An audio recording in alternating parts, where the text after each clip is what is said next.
like to begin by thanking the Times Group of India and the ET Now Global Business Summit for giving me the tremendous opportunity to speak here today. I'm honored to be part of this landmark event, and I'm exceptionally grateful to all the organizers for the hard work. As a child growing up, an Afghan refugee, India was always a country that I looked up to. Maybe it was because of Shah Rukh Khan's movie or the sweet melodies of the Indian music I listened to, but as I got older, I came to understand India's place in the world in a broader context, to appreciate it as a global superpower and to recognize how it stands at the forefront of innovation and progress. And that is why it makes me particularly happy and humbled to be sharing my experiences today and to continue building a better world with all of you. Today's theme of disruption, development, and diversification are all exceptionally relevant to my work as a humanitarian in particular. So I want to start by discussing a fairly recent part of my journey. The day I was released from Taliban captivity after 105 days as a hostage in Kabul, Afghanistan.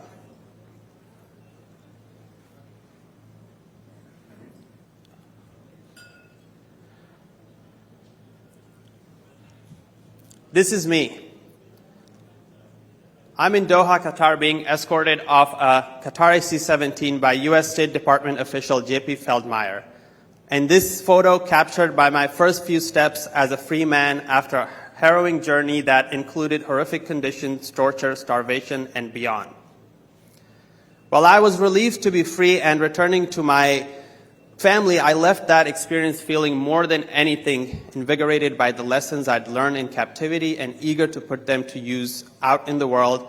After all, if nothing else, captivity teaches you to cherish every day you walk the earth as a free man, and I wasn't about to waste a second of it. So today I'm delighted to share that thought process with you, and I'm going to tell you about the lessons I've learned through the adversity I've faced as a Taliban hostage, as a humanitarian leading an NGO, through seemingly impossible straits, and in my time in the U.S. military. Ultimately, these lessons boil down to 5 key topics: resilience in the face of adversity, resilience in the face of adversity, negotiation mastery, ethical consideration in practice, global perspective for success, and business agility and innovation in crisis. This is me on my first day of training as a corpsman in the U.S. Navy. On your first day of military training in the U.S. Navy, your superior keeps you awake for 48 hours. This is the first test, and these tests get progressively hard, The tests are not designed to assess how strong you are, but rather how resilient. And this is distinction in what I want to discuss here.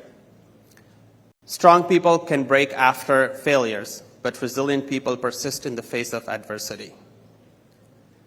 And it was my military training in resilience that prepared me for the challenges I would face thereafter, most specifically while in captivity when I was first taken hostage by the Taliban. I had a bag thrown over my head. I was separated from my brother Anis, whom I had been in Kabul with, and I was thrown onto a dirt floor basement cell in the dead of winter with no heat, no blanket, no windows, and no communication with the outside world. Back home, I knew my family was waiting for my return from Kabul. What would they think had happened to me? I had no way to tell them I was alive. This moment in my life, put simply, rock bottom. And for the first 4 days of my captivity, I laid motionless on the prison cell floor, facing the thought that I had reached the ultimate failure of my humanitarian efforts. In my mind, there was nowhere to go from there, and in a matter of days or weeks, I would be dead. But then on the 4th day, something shifted and my resilience training kicked in. I started utilizing disruption by befriending guards, negotiating with my captors from within the prison, coordinating resistance with other prisoners, and going on hunger strikes to expedite my release. It would take 101 more days and the efforts of countless individuals outside of the prison as well as that will ultimately secure my release. But it was that decision to shift from a mode of failure to a mode of resilience and disruption that I believe saved my life. I have failed so many times in my life, but I don't view that as a bad thing. What I have learned is that we must fail often and fail forward because success is so rarely found on a linear pathway. Second, let's turn to negotiation mastery. This is my father, Abdul. He was born in Logar, Afghanistan 79 years ago, and it's his mastery of negotiation that I believe was the most crucial element leading to my release from Taliban captivity. On day 50 of my captivity, negotiations between the US government and my captors, the Taliban, had stalled to a point of impasse. It seemed as though there was nowhere to go. But then my brother Zabi and my father Abdul, who after immigrating to the United States 18 years ago live in Omaha, Nebraska, had an idea that my colleagues in the US government told them they were crazy for having. They had the idea to come to Afghanistan to negotiate my release in person themselves. And so against the advice of everyone else involved, they got on a plane and entered Afghanistan. My father then requested a meeting with Abdul Haq Wasiq, the General Directorate of Intelligence, and the meeting was granted. In the meeting, my father asserted his dominance as a Pashtun tribal elder and reminded Wasiq that he had known his father and that he believed his father would show mercy in this situation. He also invoked the teachings of Islam, knowing that Wasiq is a very religious man. Ultimately, this did the trick. Wasiq had previously refused to agree on terms for release with the US government, agreed to terms for release with my 70-year-old father. My father works at Tyson Food Plant in Omaha, Nebraska. And that's because my father understood something crucial about negotiation. First, he understood that dialogue is the most important aspect of every negotiation when you can bring your opponent to the table and look them straight in the eye versus communicating digitally or not speaking at all. Half the work is already done. Additionally, the efforts and meaning of my father flying halfway around the world, sit down and break bread with his son's captors meant something to Wasiq, and that was important. Second, my father understood that he had to hone in on what mattered the most to his opponent and to make the core of his negotiation. The US government was negotiating with the Taliban based on a certain set of assumptions about what they wanted, but my father understood that the man with the decision-making power, Wasiq, cared most about two things: Pashtun fidelity and religious principles. If my father could play to the two specific zones of interest, he was far more likely to get what he wanted than if played to unfounded assumptions about the interest of his opponent. Ultimately, after my family had negotiated the deal for my release with the Taliban, the US government learned from the success and emulated my father's methodology. The US government official I mentioned earlier, J.P. Feldmeyer, took those lessons and applied them to get our release across the finish line. In negotiating the specifics of my release, J.P. told me that his goal was to keep the line of communication open. If the Taliban demanded something that the US government was unwilling to provide, J.P. did not say no.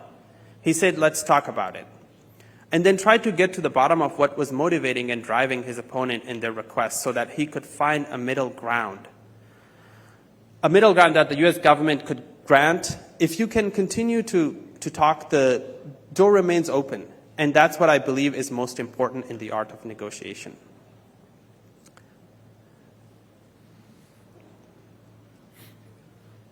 Third, let's turn to ethical consideration in practice. This is a photo of my operations center in Washington, D.C. in August of 2021. Predating my captivity, this center is where my NGO Human First Coalition was born in the wake of the Taliban's takeover of Afghanistan. We sought to evacuate as many individuals in need as possible, but because there were no government-dictated rules for this evacuation decision-making, was challenging but ultimately ethically confounding. And this is where I'll get to what's most difficult part of my work: how to keep ethical consideration at the core of your practice while continuing to try to serve as many people as possible. When my team and I set out to evacuate vulnerable individuals from Afghanistan, in this tragic moment, we came to understand that the most vulnerable individuals were often Afghan nationals who were being targeted by the Taliban. But as Americans and veterans, we were faced with ethical dilemma. The US government requested us and our military training suggested that the American citizens remaining in Afghanistan at this time should be our priority in an evacuation mission. Their status as American nationals not only gave them official priority in getting out of the country, but it gave them somewhere to go. In other words, their evacuation was easier. But what was heartbreaking was that those individuals, the American nationals, were often in less danger than their counterparts who were Afghan nationals. We received nonstop calls from the Afghan nationals describing horrific danger and begging for us to help. And we knew that oftentimes the American nationals could find other ways out of the country without any team's help. So at times, it seemed that the seats on the planes that we held for American nationals would be better put in use to the Afghan nationals. So I was left with the ethical conundrum of whether to follow my mandate or deviate and help those whom I felt were most in need. And through much brainstorming with my amazing team, a solution emerged that seemed to achieve the best of both worlds. Specifically, I negotiated with the U.S. government officials who were in charge of approving flight manifests, telling them that I would evacuate American citizens, but that for every American that I put on a plane, there must be 3 at high-risk Afghans on the plane as well, who were granted some sort of status in the United States. And the government agreed, thereby allowing us to utilize the American nationals to buy the passage of the Afghan nationals. Ultimately, my team and I evacuated about 1,400 U.S. nationals, but moreover, we also evacuated about 5,000 Afghan nationals, and that was only possible because we got into the weeds on where our ethical quandaries lay, and ultimately a solution emerged. Time and again, as a humanitarian, I've encountered similar dilemmas. There will always be more people to help than help that can be given. For every person that you help, there will be thousands asking you why there weren't help, and this is something I've experienced time and again. And if I'm honest, it makes the work feel endless and often exhausting and overwhelming at the point of defeat. But in those moments, I try to always go back to resilience, to remember that drops in a bucket are how a bucket gets filled, and to reaffirm the ethical principle behind why I do the work in the first place. It's that reminder that keeps me going. Fourth,